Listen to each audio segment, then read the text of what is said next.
Bismillahirrahmanirrahim. Assalamualaikum warahmatullahi wabarakatuh. Alhamdulillah wassalatu wassalamu ala Rasulillah wa ala alihi wa sahbihi wa man walah wa ba'd.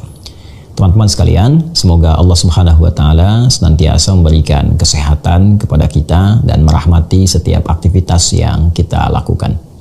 Saudara-saudariku sebangsa setanah air, saat ini kondisi global, citra dan potretnya tertuju ke Eropa Timur, khususnya terkait dengan konflik yang terjadi antara Rusia dan Ukraina.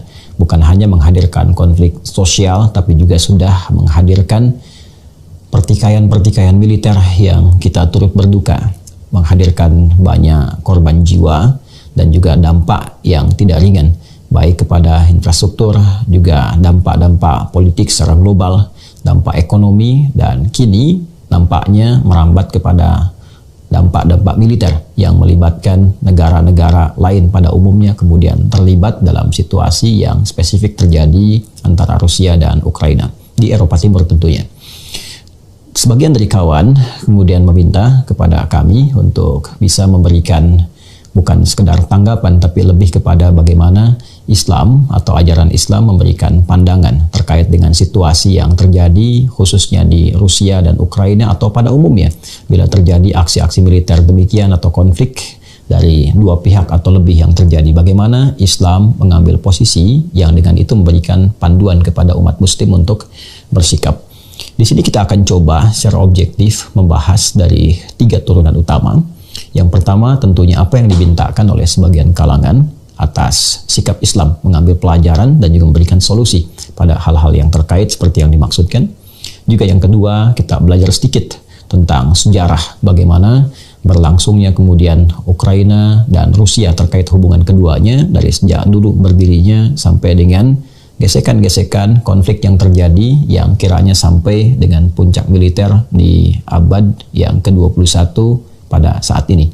Pun demikian yang ketiga, kita sedikit akan belajar tentang geopolitik dunia dan korelasinya terkait dengan nubuat yang disampaikan oleh Rasulullah SAW 15 abad yang lalu tentang hal-hal yang mungkin terjadi sebagai pembuka ke akhir-akhir zaman. Bagaimana dunia bergerak, secara apa kemudian situasi global memberikan tanda-tanda yang harus kita persiapkan untuk bersikap dan merencanakan aktivitas untuk ke depan.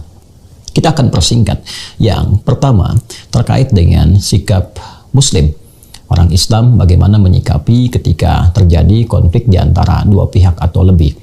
Maka Islam mengajarkan kepada kita dengan sangat jelas, tegas pada setiap insan beriman, jika ada dua pihak atau lebih dalam suasana bertikai, bersengketa, maka orang Islam sejatinya mesti menjadi penengah, pemberi solusi yang tidak memprovokasi satu atau dua pihak untuk mengambil keuntungan yang sifatnya dengan keuntungan yang didapatkan itu justru menghancurkan satu dua pihak yang tengah bertikai.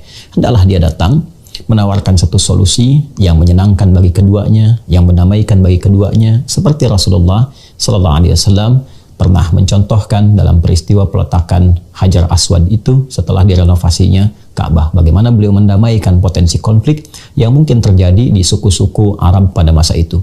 Pun demikian ketika Nabi SAW datang ke Yathrib yang kelak menjadi Al-Madinah Al-Munawwarah, sudah ada dua pihak yang 6 abad berlangsung konflik di antara keduanya yang sangat tajam, yang bahkan berpotensi menghilangkan satu atau bahkan lebih nyawa di antara dua suku ini, yaitu Aus dan Khazraj.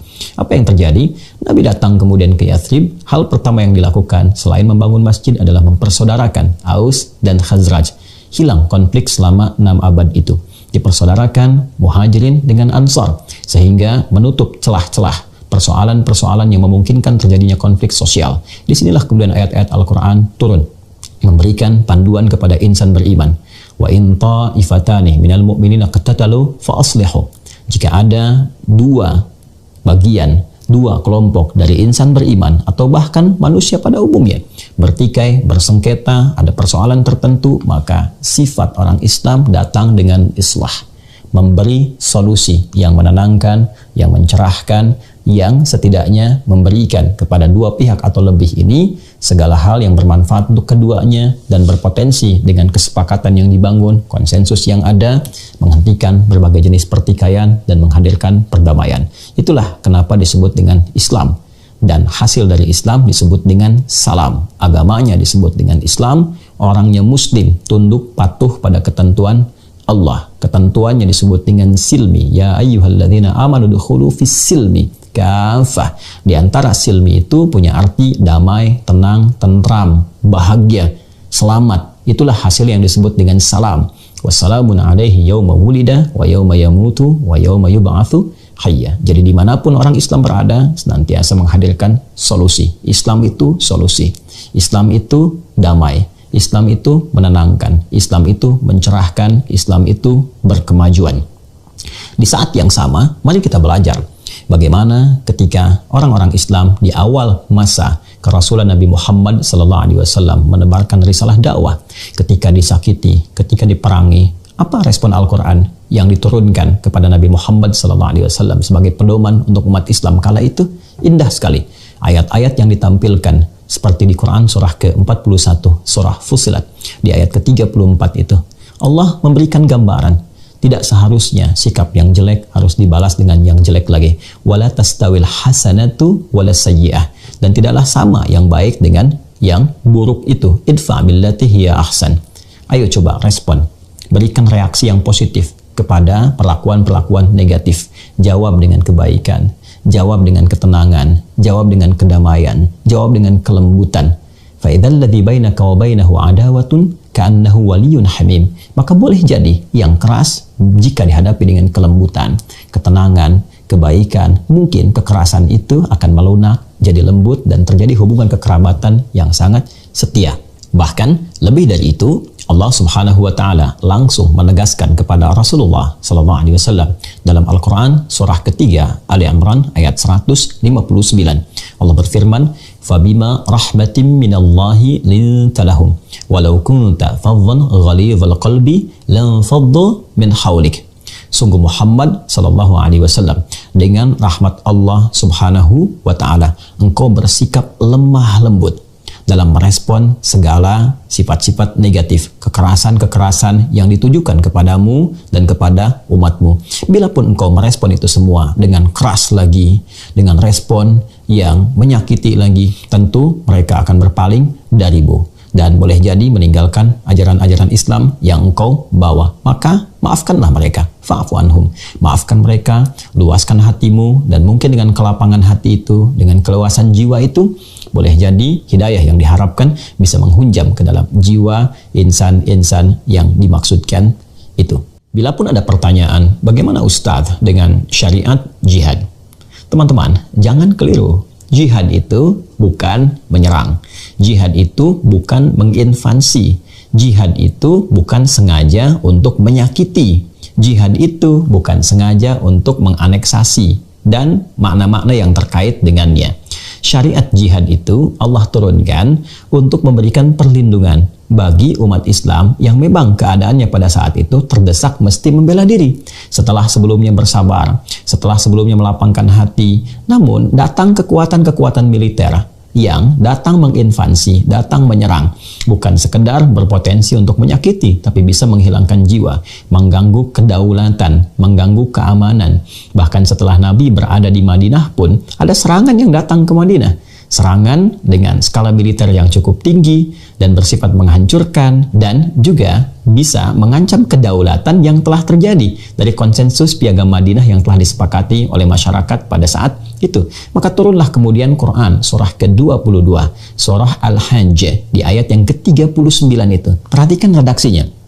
Udzina lilladzina yuqataluna bi annahum zulimu wa innallaha ala nasrihim laqadir.